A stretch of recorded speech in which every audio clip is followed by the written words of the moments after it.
आज हम basic science engineering के जो पहले मतलब जो बेसिक साइंस इंजीनियर के 50 सेट है इसके द्वारा जो दिए गए हैं 50 सेट, उसमें से आज दूसरा सेट नंबर करेंगे। तो दूसरा सेट में जो पहला सेट है जो मैंने करा दिया गया ऑलरेडी। दूसरा सेट का पहला क्वेश्चन है 1 मीटर इजिकल टू नैनोमीटर कितने होते हैं। 1 मीटर इजिकल टू 10⁻9 नैनोमीटर होते हैं। ठीक है, 1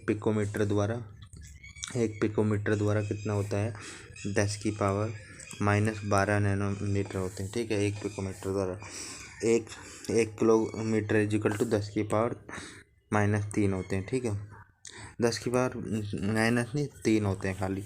ठीक है, अगला क्वेश्चन है सेकंड क्वेश्चन है द्रव्यमान अपॉन आयतन इजिकल टू क्या होता है। द्रव्यमान अपॉन आयतन इजिकल टू घनत्व होता है। ठीक है, द्रव्यमान अपॉन आयतन इजिकल टू घनत्व होता है। दबाव कैसे कहते हैं, प्रति इकाई क्षेत्रफल बल को दबाव कहते हैं। दबाव का ऐसा ही मात्रक होता है पास्कल। पास्कल को पीए से दर्शाते हैं। ठीक है, पीए से दर्शाते हैं। और दबाव इजिकल टू होता है बल अपॉन क्षेत्रफल। ठीक है, ये पास्कल होता है, ये दबाव होता है। ठीक है, ऐसे ही बल क्या है, बल इजिकल टू दिया है किसी निकाय की विरामावस्था या गति अवस्था में बदलने की क्रिया को बल कहते हैं। बल का ऐसा ही मात्रक होता है न्यूटन। ठीक है, बल का ऐसा ही मात्रक होता है न्यूटन। ठीक है, और बल इजिकल टू होता है द्रव्यमान इंटू त्वरण। क्या होता है, द्रव्यमान इंटू त्वरण, ये बल का होता है। ठीक है, ऐसे ही दिया हुआ है।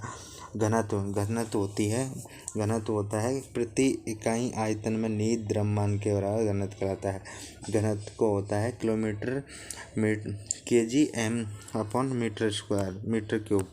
ठीक है, घनत्व की इकाई होती है kg/मीटर क्यूब। ठीक है, घनत्व बराबर होता है द्रव्यमान अपॉन आयतन। ठीक है, अगला क्वेश्चन है क्वेश्चन नंबर 3। यदि 125 सेंटीमीटर व्यास का एक पहिया 20 चक्र में मिनट पूरा करता है, तो 125 व्यास के पहिया को 20 चक्र मिनट घूमता है, तो 1 किलोमीटर घंटे में उसकी गति कितनी है।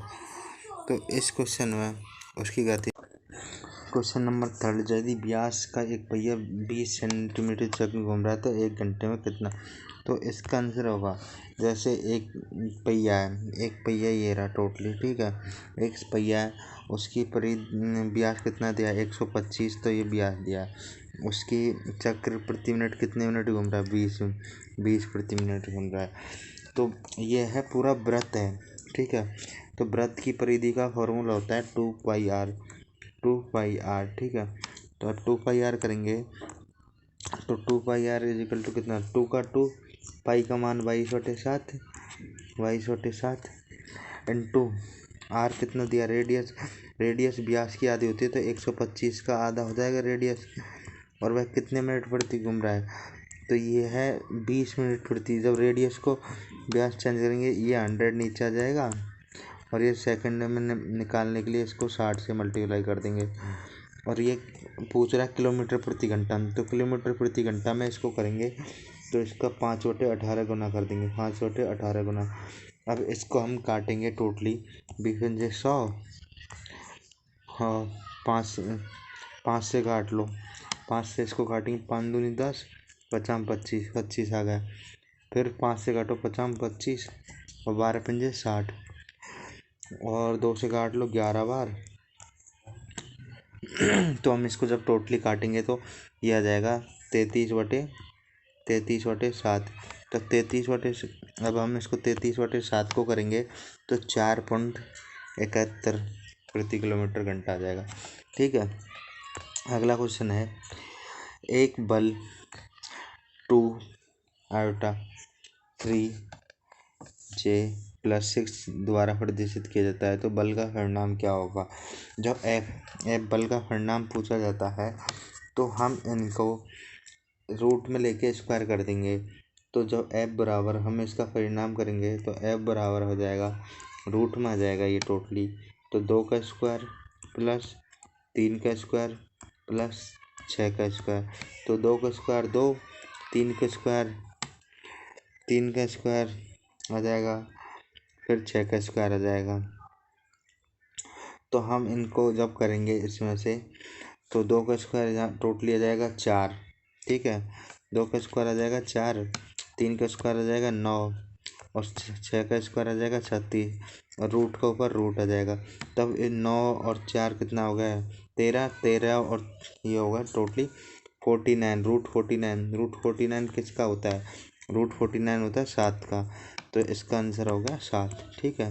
क्वेश्चन नंबर 5, ऑडियोमीटर एक उपकरण है जिसका उपयोग मापने के लिए किया जाता है।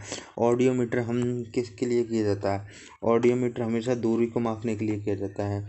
ऑडियोमीटर एक ऐसा उपकरण जो वाहन द्वारा जो यात्रा की गई दूरी को इंगित करता है, ठीक है, ऑडियोमीटर।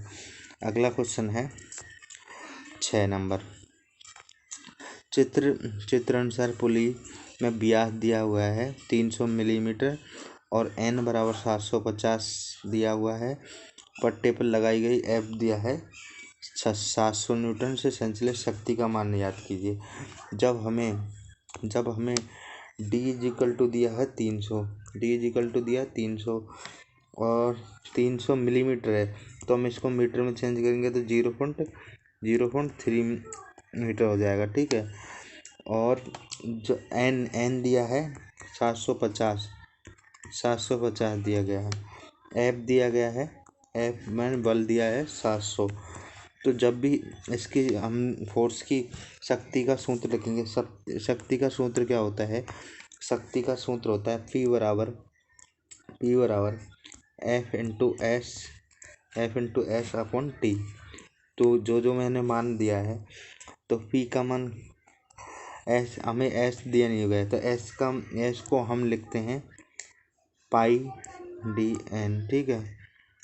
तो ये लिखते हैं इसको। अब इसका हम मान रखेंगे, पी का मान हमें याद करना है, एफ का मान कितना दिया 700, पाई का मान कितना रखेंगे 3.14, 22/7 ही रखते हैं 3.14। डी का मान कितना आया था 0.3 मिलीमीटर आया था और एन का मान कितना दिया 750, ठीक है, 750 अपॉन 60 कर देंगे। टी कितना है 60 है। तो हम इसको जब करेंगे तो ये टोटली आ जाएगा 49, 4, 45, 50 ये आ जाएगा अपॉन 60। इसको डिवाइड करेंगे तो ये जब 6 थे 42, 6 थे 48, 8, 2 पहले ये आ जाएगा टोटली 8,242.5 ये आंसर आ जाएगा। आप कैलकुलेशन करके देख लेना, ठीक है। तो आपको ये फार्मूला याद करना है, जब भी P शक्ति बराबर दिया हो, शक्ति बराबर बल इंटू एस अपॉन टी। अगर एस का मान हमें याद, एस का मान ये एस को हम पाई डी एन रख सकते हैं, ठीक है। अगला क्वेश्चन है क्वेश्चन नंबर 7वां, विद्युत मोटर के आर्मेचर की भुजाएं पर चुंबकीय क्षेत्र लंबवत कार्यरत बलों के संबंध में इनमें से कौन सा सत्य है? तो ये इसमें से सत्य कौन सा है? तो इसमें बी नंबर सत्य है। इसका परिणाम समान होता है और दिशा विपरीत होती है, ठीक है। जब एमीटर भुजा होती है तो इसमें परिणाम समान होता है और, ठीक है। Question number B. अगला क्वेश्चन है कि वेग के साथ चलती है तो वस्तु के साथ गतिज ऊर्जा क्या होगी? जब हम गतिज ऊर्जा का फॉर्मूला होता है काइनेटिक ऊर्जा, काइनेट के ई बराबर 1/2 mv²। तो काइनेटिक ऊर्जा मतलब गतिज ऊर्जा बराबर m का मान होता है वस्तु का द्रव्यमान, b होता है वस्तु का वेग। तो m का मान कितना देगा? तो हम इसमें फॉर्मूला लगाएंगे 1/2 इंटू 30 मीटर MB कितना है 5 इंटू 5।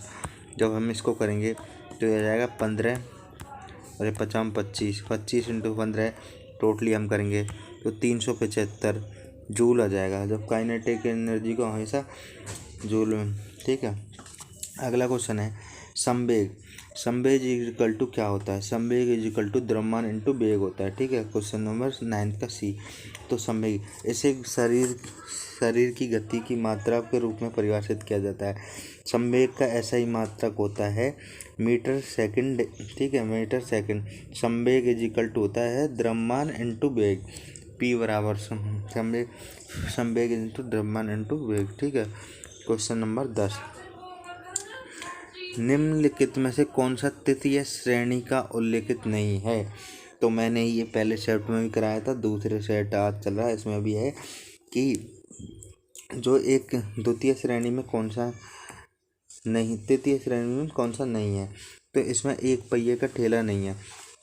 यह चिमटा है, ये तृतीय श्रेणी का, ठीक है। चिमटा तृतीय श्रेणी का है और स्टेपलर भी तृतीय, हॉकी स्टिक भी तृतीय श्रेणी का है, ठीक है।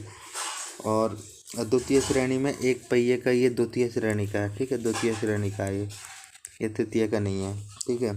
अगला क्वेश्चन है 11वां, यदि भार वह आयास क्रमशः W वह P हो तो यांत्रिक लाभ M कितना होगा?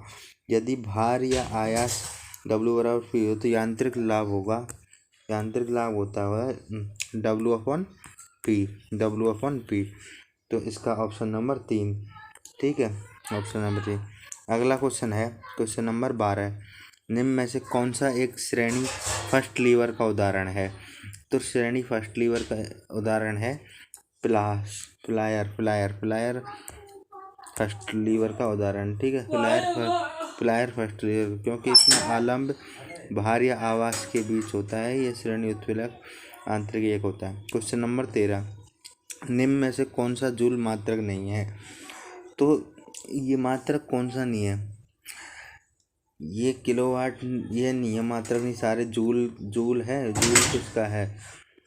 जूल भी मात्रक है, ऊर्जा का मात्रक जूल होता है और जूल को कैलोरी CGS में नापते हैं, ठीक है। ये सारे मात्रक है, न्यूटन मीटर किलोवाट घंटा ये सारे मात्रक है, पर यह जूल किलोवाट घंटा नहीं है। अगला क्वेश्चन 14, ताप बढ़ने पर सभी धातुओं के प्रतिरोध पर क्या प्रभाव होता है? ताप बढ़ता है तो प्रतिरोध भी वृद्धि हो जाती है, ताप बढ़ने पर प्रतिरोध भी वृद्धि हो जाती है, ठीक है। क्वेश्चन नंबर 15, लेड की विशिष्ट ऊष्माधारिता 125 जूल है। तो यदि लेड के 250 ग्राम के एक टुकड़े द्वारा 5 किलो जूल ऊष्मा अवशोषित की जाती है तो उसके तापमान 10 सेल्सियस बढ़ जाता है, तो इसकी ऊष्माधारिता क्या होगी?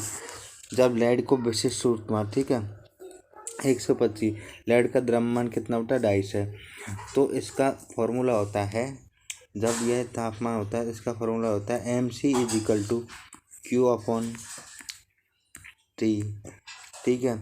तो Q कितना दिया है? Q कितना दिया है 5 किलो जूल। जब इसको हम किलो के जूल को हटाएंगे तो 1000 से मल्टीप्लाई हो जाएगा। जूल कितना दिया है 10, तो जब हम 10 से इसको काटेंगे तो 5 से JK हो जाएगा, तो यह उसमें जूल हो जाता है। क्वेश्चन नंबर 16, किसी वस्तु का द्रव्यमान उसके डैश का माप होता है। किसी वस्तु का द्रव्यमान उसके जड़त्व के माप होता है, ठीक है, जड़त्व के माप होता है। अगला क्वेश्चन है 17, पृथ्वी पर मौजूद सभी ऊर्जाओं का मुख्य स्रोत निम्न में से कौन सा है? पृथ्वी पर मौजूद सभी उसका मुख्य स्रोत सूर्य हमेशा मुख्य स्रोत होता है, ठीक है। पृथ्वी पर मौजूद सभी ऊर्जाओं का मुख्य स्रोत सूर्य है। पृथ्वी के चारों लगभग 600 किलोमीटर की ऊंचाई पर फैला हुआ है, ठीक है, 600 किलोमीटर की। चंद्रमा और पृथ्वी के पहुंचने के 1.28 सेकंड लगते हैं। चंद्रमा से पृथ्वी पर पहुंचने के लिए 1.28 सेकंड लगते हैं, ठीक है। शरीर में जल की मात्रा कितनी होती है? 65 से 70% शरीर में जल की मात्रा होती है। पृथ्वी पर 71% जल है और 29% स्थल है। ठीक है, 29% स्थल है।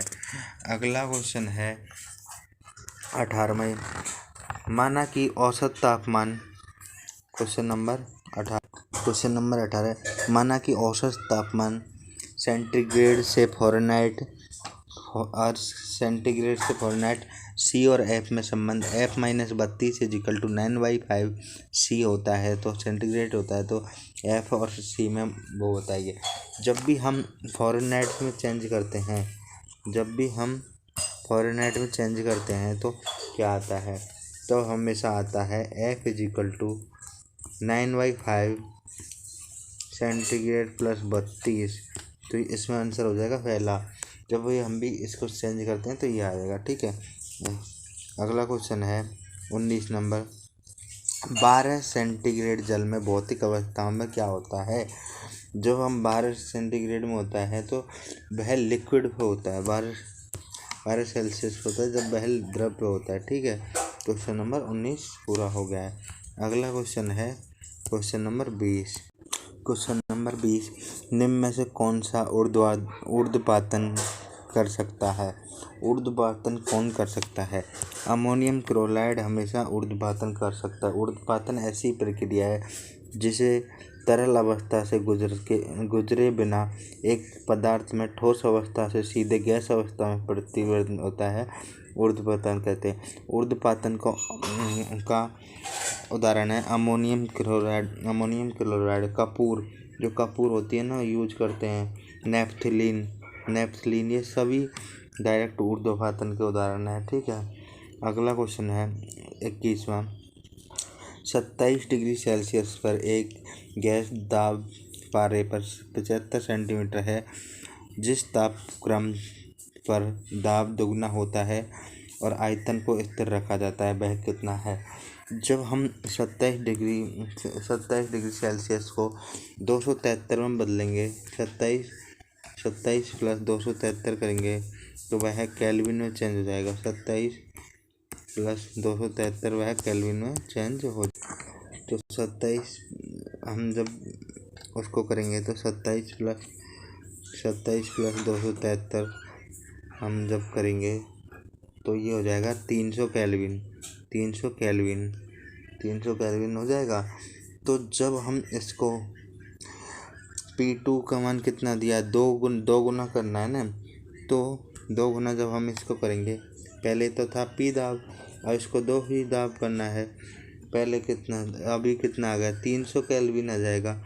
और अब हमें इसको चेंज करना है T2 में, तो ये आ जाएगा, ये आपस में क्रॉस मल्टीप्लाई हो जाएंगे, तो ये T2 = 600 केल्विन आ जाएगा। 600 केल्विन आ जाएगा। पहले कितना था, 273, अभी कितना हो गया, 600। जब 600 में से 273 घटाएंगे तो ये टोटली हो जाएगा 327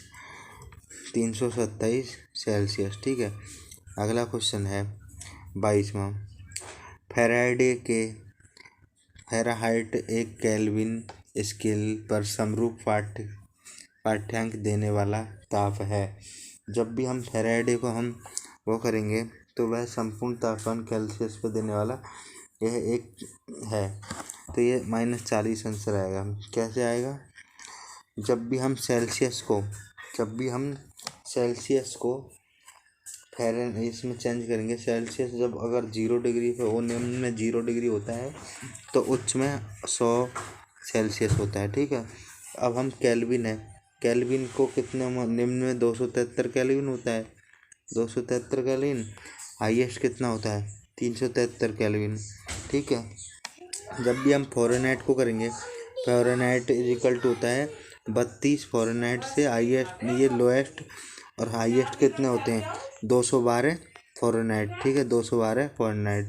क्वेश्चन नंबर 23, जब 100 वाट का एक विद्युत बल्ब प्रतिदिन 8 घंटे उपयोग किया जाता है तो एक दिन में बल्ब द्वारा खपत ऊर्जा कितनी है? जब हम शक्ति कितना यूज कर रहे हैं, शक्ति 100 वाट है, P = 100 वाट। ठीक है, P = 100 वाट, कितना टाइम दिया, 8 घंटे दिए, तो ऊर्जा कितनी होती है? ऊर्जा = होता है शक्ति इंटू घंटा, शक्ति इंटू घंटा, शक्ति इंटू घंटा अपॉन 1000। ठीक है, जब इसको हम 8 घंटे में 100 वाट करते हैं तो 8 इंटू 100 अपॉन 1000, तो इसको करेंगे तो यह किलोवाट में 0.8 आवर्स आ जाएगा, 0.8। तो यही इसका आंसर है 0.80। तो इसका आंसर होगा ये। क्वेश्चन नंबर 24, 16 विभव के विभवांतर वाले दो बिंदुओं पर पार 5 सेल्सियस के आवेश को स्थानांतरित करने में कितना कार्य होता है। जब इसमें कितना कार्य होता है, पहले इसमें क्या दिया है, विद्युत विभव। विद्युत विभव एक संदेश होता है। अब विद्युत विभव दिया तो विभव का आवेश कितना दिया है, विभव का आवेश कितना दिया है 5 सेल्सियस, 5 सेल्सियस विभव का आवेश, मतलब Q बराबर दिया है, ये विद्युत आवेश हो गया। ठीक है, विभवांतर का विभवांतर कितना दिया है, ये दिया है 16। और जब भी हम इसको कार्य करेंगे, कार्य इज इक्वल टू होता है आवेश इंटू विभवांतर, आवेश इंटू विभवांतर, आवेश इंटू विभवांतर। जब आवेश इंटू विभवांतर करेंगे 16 इंटू 5 करेंगे, जब हम 16 इंटू 5 करेंगे तो 16 पंजे 80, तो 80 जूल हो जाएगा। ठीक है, क्वेश्चन नंबर 25, उपकरण का उपयोग विभवांतर को मापने के लिए किया जाता है। कौन से उपकरण का हम विभवांतर को नापने के लिए, तो वोल्टमीटर को हम विभवांतर को मापने के लिए किया जाता है। वोल्टमीटर एक ऐसा उपकरण जिससे विभवांतर नापते हैं। ठीक है, वोल्टमीटर का आविष्कार 1819 में हैंस ऑस्टेन ने किया था। ठीक है, हैंस ऑस्टेन ने। अमीटर को किससे नापते हैं, अमीटर को हम विद्युत सर्किट या विद्युत धारा को मापते हैं अमीटर को। ठीक है, गैल्वेनोमीटर का एक विद्युत परिपथ, गैल्वेनोमीटर एक विद्युत परिपथ। थर्मामीटर हम बुखार मापते हैं, वो मापते हैं। ठीक है, क्वेश्चन नंबर 26, यदि प्रतिरोध आधा होता है तो धारा क्या हो जाती है। जब प्रतिरोध आधा होता है तो धारा दुगनी हो जाती है हमेशा। ठीक है, यह आपने पढ़ा होगा I बराबर बी अपन आर। तो I जब I कितना है, I जब विभवांतर को दुगना करता है, B दुगना हो जाता है, I ये हो जाता है, तो I बराबर हो जाता है 2I, तो विभवांतर की दुगना हो जाता है। ठीक है, जिसका आंसर है दुगना हो जाता है। अगला क्वेश्चन है 27वां, निम्न में से किस में सबसे कम विद्युत प्रतिरोधकता है। तो सबसे कम प्रतिरोधकता हमें चांदी में होती है, ठीक है, चांदी में होती है। चांदी में कितनी होती है, 0.59 इंटू 10⁸ ओम मीटर होती है। निकल में कितनी होती है, इसमें तो 0.59 इंटू 10⁻⁻8 होती है। और इसमें कितनी होती है निकल में, इसमें 6.9 इंटू 10⁸8 नैनोमीटर। एल्यूमिनियम में कितनी होती है 2.65, और नाइक्रोम में होती है 1.1 इंटू 10⁶। ठीक है, सारों में तो सबसे कम चांदी में। ठीक है, क्वेश्चन नंबर 28, 3 समांतर प्रतिरोध 6 ओम के समांतर में जुड़े हुए तो संयोजकता का कुल प्रतिरोध कितना होगा। जब हम 6 ओम के जोड़े हैं टोटली, तो इसका फॉर्मूला होता है 3 समांतर 1/R is equal to 1/R1 plus 1/R2 plus 1/R3, मतलब 3 जोड़े हैं तो 3 हो जाएगा R3। तो कितने के 1/6 जब हम इसका एलसीएम लेंगे तो ये एलसीएम हो जाएगा 12, तो कितना आ जाएगा, तो टोटली 1/2, तो कुल प्रतिरोध कितना होगा 2 ओम। ठीक है, 2 ओम। क्वेश्चन नंबर 29, एक विद्युत रोधी डैश डैश डैश प्रतिरोध प्रदान करता है। विद्युत रोधी एक उच्च प्रतिरोध प्रदान करता है। ठीक है, उच्च प्रतिरोध। ठीक है, उच्च प्रतिरोध, जब इसका उच्च प्रतिरोध कैसे प्रदान करता है, आर होता है प्रतिरोध होता है प्रतिरोधकता प्रतिरोधकता लंबाई अपॉन क्षेत्रफल, लंबाई अपॉन क्षेत्रफल, ये सूत्र आपने पढ़ा होगा। आर बराबर होता है प्रतिरोध, ये होता है प्रतिरोधकता, ये होता है लंबाई, ये होता है क्षेत्रफल। ठीक है, ये होता है क्षेत्रफल। अगला क्वेश्चन है 30वां। 4 एक जैसे प्रतिरोधकता प्रत्येक का प्रतिरोध R एक दूसरे के साथ समांतर क्रम में जुड़े जाते हैं तो संयोजन का तुल्य प्रतिरोध होता है। तो तुल्य प्रतिरोध कितना होगा? जब हम एक दूसरे को समांतर प्रतिरोध जोड़ते हैं तो तुल्य प्रतिरोध R/4 हो जाएगा, R/4 हो जाएगा। ठीक है, श्रेणी क्रम क्या होती है? जब श्रेणी क्रम होती है तो R बराबर R1 + R2 होता है। ठीक है, R1 + R2 होता है। समांतर प्रतिरोध क्या होता है? समांतर प्रतिरोध होता है वह 2 या 2 से अधिक प्रतिरोध के टर्मिनल के एक बिंदु पर जोड़ा जाता है, समांतर प्रतिरोध कहा जाता है। Question number 31। 2 वस्तुओं का तापमान 45 अंतर सेल्सियस में बदलने के लिए कितना आएगा? जब 45 है सेल्सियस को हम सेल्सियस को बदलेंगे तो हम इसका आंसर कितना देंगे? तो इसका आंसर है 7.2 सेल्सियस। आप इसको मुझे करके बताना, सिंपल सा क्वेश्चन है। Question number 32। निम्नलिखित में से कौन सा स्टोरेज साधन चारों तरफ घूम सकता है? चारों तरफ कौन सा घूम सकता है? रजिस्टर नहीं घूम सकता, मेमोरी नहीं होता, कोर नहीं होता, फ्लॉपी डिस्क है ना, चारों तरफ घूम सकती है। कंप्यूटर का क्वेश्चन, अगर आपको कंप्यूटर आती है तो आ जाएगा। Question number 33। निम्नलिखित में से किसमें CPU प्रोग्राम को निष्पादित कर सकता है? कौन CPU को निष्पादित कर सकता है?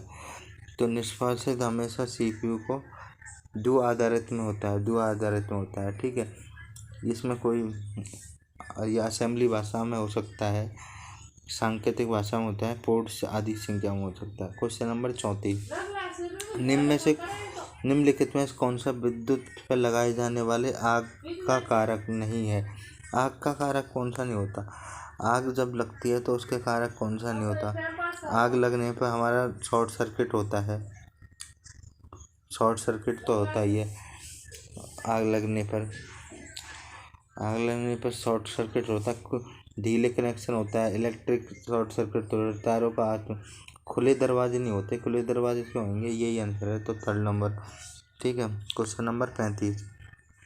विद्युत उपकरण की अग्नि को किस श्रेणी में शामिल किया जाता है? तो जब हम विद्युत उपकरण की अग्नि को किस श्रेणी में शामिल किया जाता है? तो इसको हम इलेक्ट्रिकल के लगे आग में शामिल किया जाता है। ठीक है, ना तो उसको द्रव में लगे आग को, गैस में लगे आग को नहीं कर सकते, लकड़ी के लगे आग में शामिल नहीं कर। Question number 36।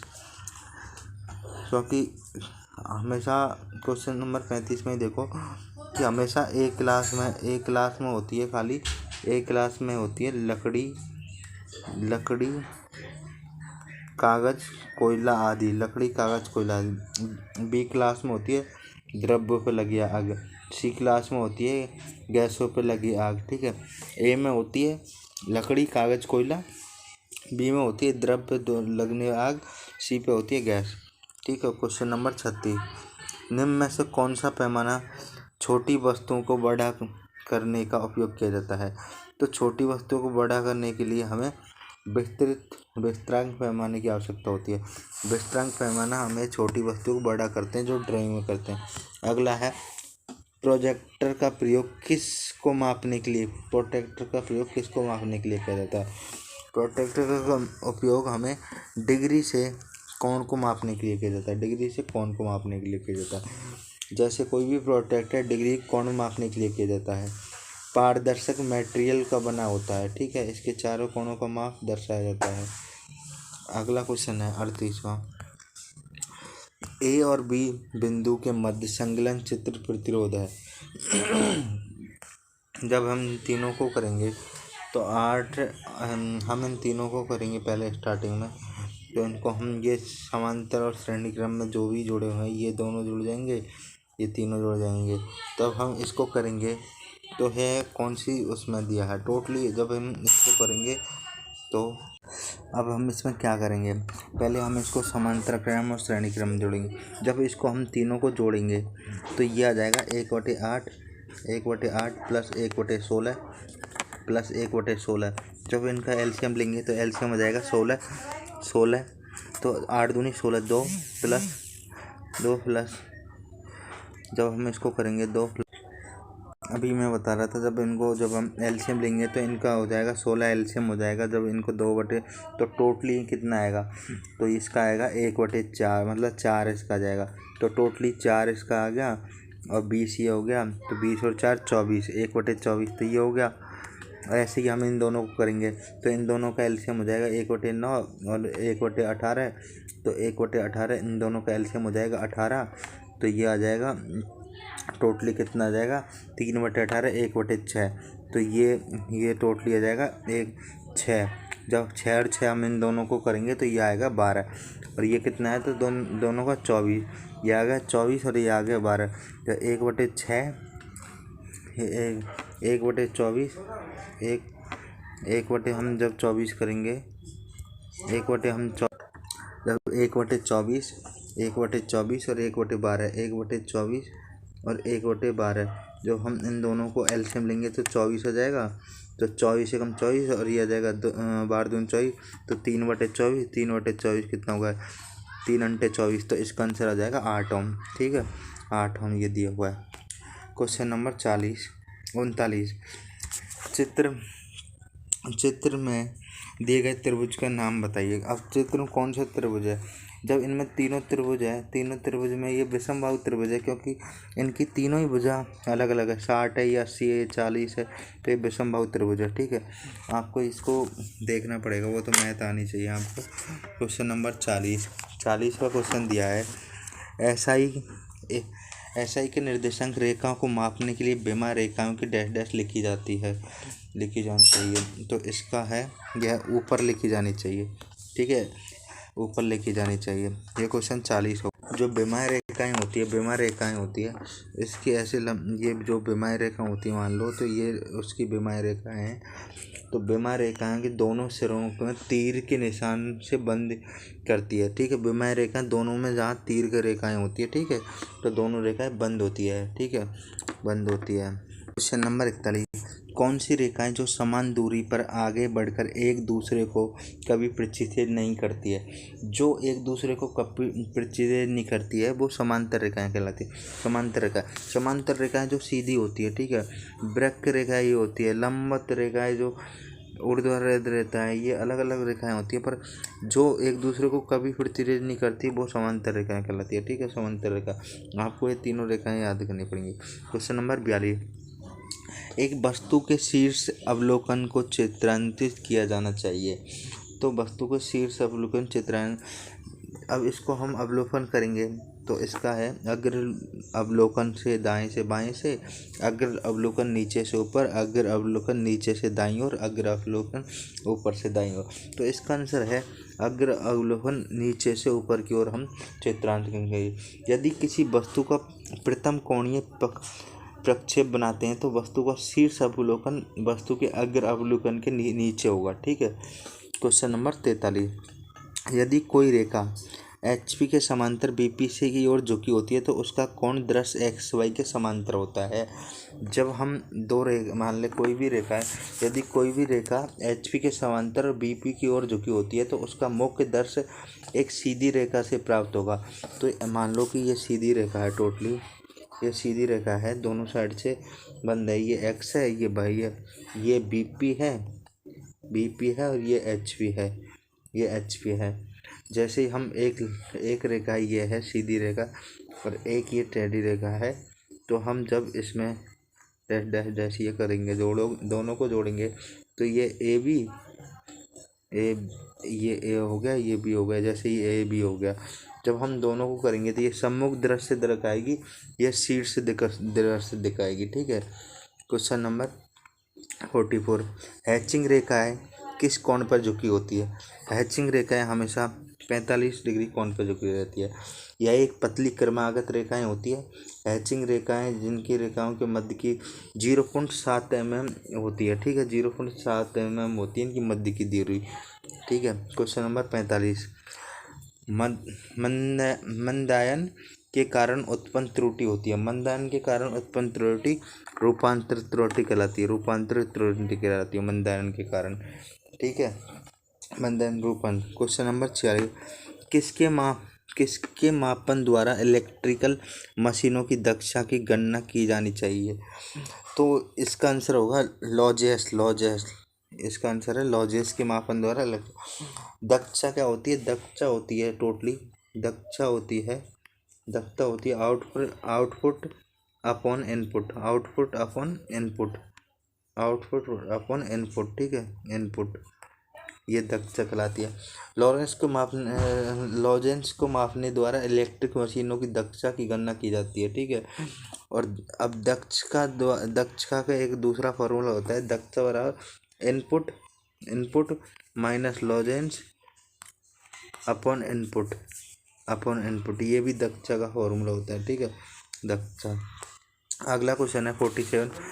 मशीनों की प्रतिवर्ती के लिए क्या शर्तें होती है? मशीनों की प्रतिवर्ती के लिए 50% से अधिक होती है। बी नंबर, 50 से अधिक होती है मशीनों की प्रतिवर्ती। मशीन की दक्षता 50% से अधिक होती है। मशीन द्वारा उठाया गया भार, प्रयास किए गए शक्ति जो होती है बिन बराबर, मतलब जो भी बिन करेगा उसका होता है P/Y। मतलब मशीन के द्वारा किया गया कार्य इजिकल टू होता है प्रयास इंटू प्रयास द्वारा तय गई दूरी। तो ये हमेशा 50% से अधिक होगी। ठीक है, अगला क्वेश्चन है 48। आदर्श मशीनों के काल्पनिक मशीन है जो कि डैश होती है। आदर्श मशीनों को काल्पनिक मशीनों जो कि घर्षणहीन होती है। जो आदर्श मशीन है वो घर्षणहीन होती है। आदर्श मशीन की दक्षता हमेशा 100% होगी। आदर्श मशीन की दक्षता हमेशा 100% होगी। ठीक है, और आदर्श मशीन में इनपुट के रूप में मिलने वाली ऊर्जा इनपुट के रूप में दी जाने वाली ऊर्जा के बराबर होती है। ठीक है, अगला क्वेश्चन है 49। उभार प्रकार चयन कीजिए। जो ये चित्र द्वारा दिखाया गया है, उभार प्रकार चयन कीजिए। यह दर्शाया गया ड्राइंग समतलीय दृश्य है। ठीक है, तो सममितीय दृश्य है। ठीक है, ये दर्शाया गया ड्राइंग सममितीय ड्राइंग है। अब इसका क्षैतिज तल है ना, 30 डिग्री का कोण बनाता है। ये क्षैतिज तल ये 30 डिग्री का कोण बनाता है। ठीक है, इसको ड्राइंग में सर्वाधिक उपयोग किया जाता है। Okay, question number 50। एक वस्तु के शीर्ष अवलोकन को चित्रांकन किया जाना चाहिए। डैश मतलब क्या होता, किसके लिए चित्रांकन?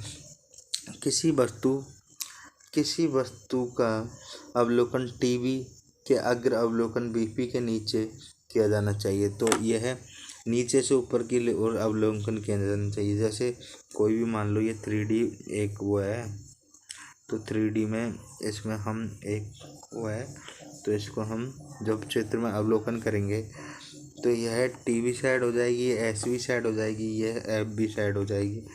जब भी हम इसको करेंगे तो ये फ्रंट भी हो जाएगा, ये टॉप भी हो जाएगा। जब भी यदि ये तृतीय कोणीय प्रक्षेप बनाता है, ये तृतीय कोणीय, तो इसका आंसर मेन चीज़ है ये हो गया अवलोकन नीचे से ऊपर की ओर। ठीक है, आप कमेंट करके बताइए मुझे तीसरा पार्ट डालना चाहिए, तीसरा सेट या नहीं डालना चाहिए। पहला सेट ऑलरेडी मैं करा चुका हूँ, आप देख सकते हो उसमें। दूसरा सेट ये करा दिया। आपको जो भी सेट चाहिए तो मुझे आप कमेंट करके बता सकते हो। Thank you so much.